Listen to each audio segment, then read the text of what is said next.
Maka Imam At-Tirmizi membawakan sanad bukti hadis ini dari Nabi dengan meriwayatkan haddatsana Muhammad bin Bashar. Aku mengambil hadis ini dari Muhammad bin Bashar, telah menceritakan kepada aku hadis ini Muhammad bin Bashar. Haddatsana Abu Amir, kata gurunya, dia mengambil hadis ini dari gurunya yang bernama Abu Amir Al-Aqdi. Wa Abu Daud, dan daripada Abu Daud Sulaiman bin Daud bin Al-Jarud. Qala, berkata mereka berdua, haddatsana Zuhair bin Muhammad. Mereka mengambil hadis ini daripada Zuhair bin Muhammad Al-Tamimi. Yang mengambil hadis ini katanya haddatsani Musa bin Wardan. Hadis ini diambil daripada Musa bin Wardan, seorang tabi'in di Madinah yang kemudian meninggal di Mesir. Musa bin Wardan meninggal pada tahun 117 Hijrah, seorang tabi'in yang pernah mendengar hadis daripada sahabat Nabi Abi Hurairah radhiyallahu ta'ala anhu. Abu Hurairah radhiyallahu ta'ala anhu, sahabat Nabi yang para ulama berbeza pendapat tentang namanya yang sebenar. Yang masyhur namanya Abu Hurairah ialah Abdurrahman bin Saqr. Abdurrahman bin Saqr ni dia antara nama yang masyhur bagi Abi Hurairah.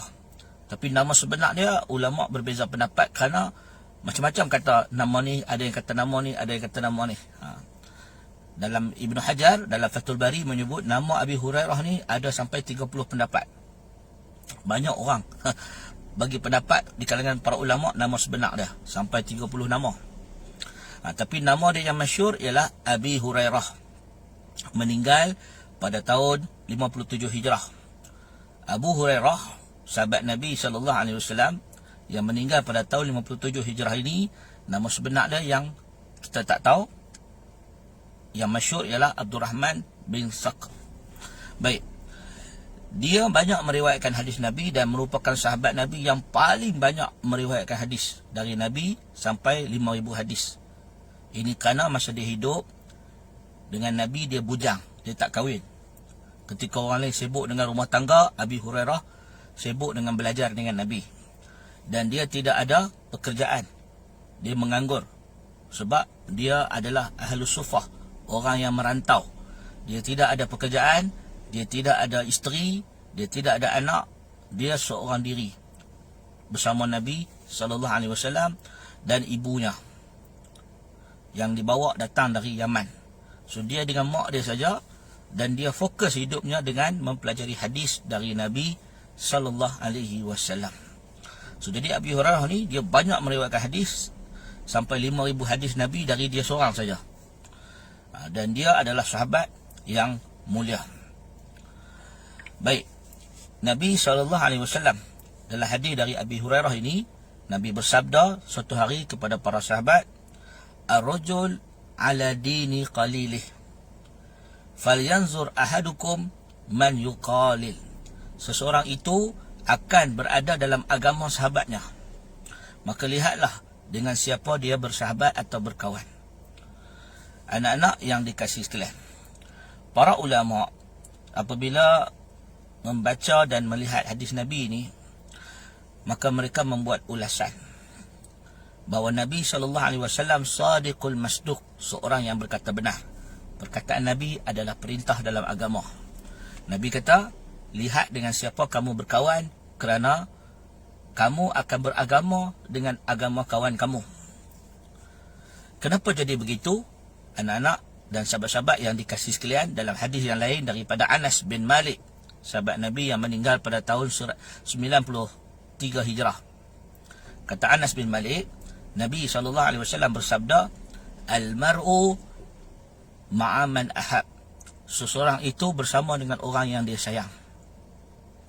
Yang bermaksud seseorang itu pada hari kiamat akan dikumpulkan bersama dengan orang yang dia sayang, yang dia biasa berkumpul atau melazimi mereka ketika di dunia. Jadi kalau kita berkawan dengan seseorang di dunia, kita juga akan berkawan dengan orang tersebut di akhirat. Maka ada banyak hadis dan bukti dari agama yang menyokong perkara ini. Yang pertama, hadis daripada Imam Al-Bukhari. Ada seorang lelaki yang dimasukkan oleh Allah ke dalam api neraka. Ada seorang lelaki yang dimasukkan oleh Allah ke dalam api neraka. Lalu lelaki tersebut dia merayu kepada Allah Subhanahu Wa Taala untuk keluar daripada neraka, tapi nak buat macam mana? Dia kena siksa. Namun sahabat dia ditakdirkan Allah masuk syurga. Bila sahabat dia masuk syurga, sahabat dia mencari kawannya mana dalam syurga, tak ada. Maka sahabatnya bertanya kepada Allah, di manakah saudaraku yang ketika dahulu di dunia aku sama-sama solat, berpuasa, menunaikan haji sama-sama?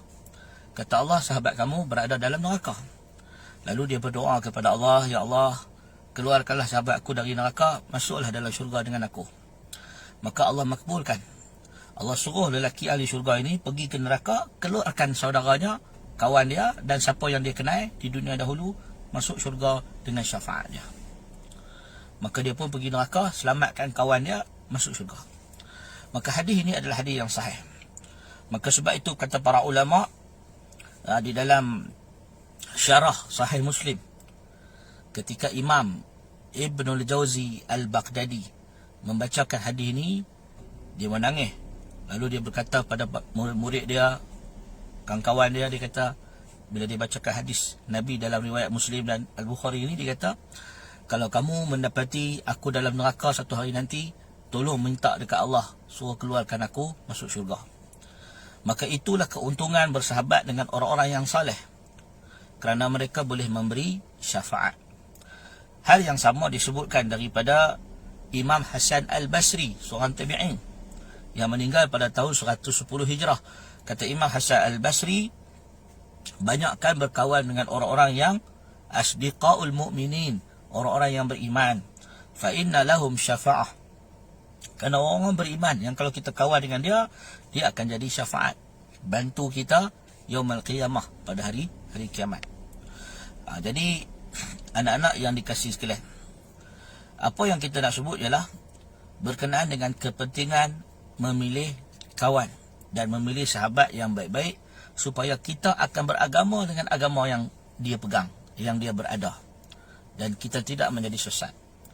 Sebagaimana kata ulama salaf, ulama tabi'in yang bernama Ayub bin Kaisan, seorang ulama tabi'in yang bernama Ayub bin Kaisan, dia kata sesungguhnya di antara kebaikan rezeki dari Allah, seseorang itu bersahabat dengan ahli sunnah. Seseorang itu bersahabat dengan sahabat yang membawa kepada sunnah. Dia kata ramai orang yang sesat disebabkan dia bersahabat dengan orang yang ahli bid'ah, sehingga membawa mereka kepada bid'ah dan kepada kerosakan. Kata Yusuf bin Asbat, seorang ulama salaf, dia kata, kana abi qadariyah, bapa dia bermazhab qadariyah, satu aliran sesat, ajaran sesat lah. Kata seorang ulama salaf, dia kata, yang bernama Yusuf bin Asbat, kana abi qadariyah, bapa aku seorang bermazhab qadariyah. Qadariyah ni maknanya dia percaya bahawa takdir itu tak ada. Kita semua ni buat sesuka hati kita. Tak ada takdir. Allah tak jadikan takdir, dan semua benda berlaku kebetulan, tak ada ditetapkan oleh Allah. Ini orang-orang yang menolak takdir, disebut qadariyah. Ia adalah ajaran sesat. Kata Yusuf bin Asbat, seorang ulama yang terkenal di zaman salaf, dia kata, kana abi qadariyah, bapa aku orang yang bermazhab qadariyah. Wa akhwali, dia kata, rawafid, dan pakcik-pakcik aku, puak-puak pakcik aku ni, adik-beradik pakcik aku, semuanya rawafid. Rawafid ni maknanya Syiah, Rafidah. Bapa dia qadariyah, pakcik-pakcik dia Syiah. Maka Allah Subhanahu Wa Taala kata, Yusuf bin Asbat menyelamatkan aku dengan bersahabat dengan seorang ahli sunnah yang bernama Sufyan As-Sawri. Sufyan As-Sawri, seorang ulama yang masyhur, ulama ahli sunnah. Jadi kata Yusuf bin Asbat, bapa aku ni qadariyah, bawa aku kepada ajaran sesat. Pakcik aku pula Syiah. Tapi dengan izin Allah, rezeki Allah, aku dapat bersahabat dengan orang yang saleh, orang ahli sunnah yang bernama Sufyan As-Sauri. Dialah yang menyelamatkan aku, bimbing aku kepada sunnah. Jadi anak-anak yang dikasihi sekalian, penting dalam bersahabat, dalam berkawan, kita lihat siapa kawan kita. Memang kata para ulama, kawan ni memang susah nak pilih. Sebab Nabi SAW bersabda, innal arwah junudun mujannadah. Roh ni masa dia di alam roh, dia dah ada grup dah, dia ada geng dah. Kata Nabi dalam hadis yang sahih dari Aisyah. Nabi kata roh ni masa dia di alam roh, dia dah ada geng dah. Jadi mana-mana yang dia rapat roh-roh masa di alam roh ni, bila mai di dunia ini, dia pun akan klik, akan rapat dengan kawan-kawan dia yang memang di alam roh ni dah memang rapat. Tapi roh ni, mana-mana yang di alam roh tu dia tak rapat, bila mai ke dunia pun susah nak rapat. Memang itu adalah rezeki dari Allah, persahabatan ni. Maka sebab itu, seboleh-bolehnya kita usaha minta doa dekat Allah, diberikan sahabat yang baik. Sebagaimana Nabi kita, Nabi Muhammad SAW, diberikan sahabat seperti Abu Bakar, Umar, Uthman, Ali dan ramai sahabat-sahabat yang sanggup berkorban, bersusah senang dengan Nabi SAW. Maka kita pun macam tu. Perlu ada kawan yang saleh, salihah, yang menjaga kita dan menegur kita bila kita tersilap dan salah. Kata Imam Ibn Qudamah Al-Maqdisi, seorang ulama hadis, ulama fiqh yang terkenal dalam mazhab Hanbali. Al-Imam Ibn Qudamah mengatakan, wa fi jumlah, secara keseluruhannya, fayambaghi an yakuna fi man, secara keseluruhannya tak boleh tidak bagi orang yang nak memilih kawan. Bagi orang yang nak memilih kawan, mencari 5 orang, mencari 5 sifat yang ada pada seseorang. Kalau kita nak cari kawan yang ada 5 sifat. Apa dia 5 sifat yang kita nak kena cari pada kawan kita? Yang pertama, kata Imam Ibn Qudamah, an yakuna aqilan. An yakuna aqilan. Cari kawan yang cerdik. Cari kawan yang cerdik. Kalau kita kawan dengan orang yang kurang cerdik, kita pun jadi tak cerdik macam dia. So kalau kita rasa kita kurang cerdik, cari kawan yang cerdik, supaya boleh bimbing kita jadi cerdik macam dia. Maksud kata an yakuna aqilan ni, cari orang yang cerdik, yang berakal, yang pandai, yang bijak. Sebab orang yang bijak ni, dia tak buat benda yang sia-sia. Yang kedua, an yakuna, cari kawan yang husnul khuluq. Cari kawan yang akhlaknya baik. Akhlaknya baik. Kerana seseorang itu akan berakhlak dengan akhlak kawan dia. Kalau kawan dia suka mencarut, dia pun mencarut. Kawan dia suka bercakap lucah, bercakap keji, dia pun bercakap lucah dan keji. Cari kawan yang banyak berzikir mengingati Allah, yang berakhlak baik, tidak mencela, tidak mengumpat, tidak mengeji, maka dia pun jadi baik. Anak-anak yang dikasihi sekalian dan sahabat-sahabat, cari kawan yang berakhlak mulia, kerana kita akan terjebak syurga dan neraka kita dengan kawan kita. Itu yang kedua. Yang ketiga, kata Imam Ibn Qudamah, ghairul fasiq, kawan yang bukan fasik. Ma makna fasik? Apa maksud fasik? Orang yang melazimi berbuat dosa atau melakukan dosa besar.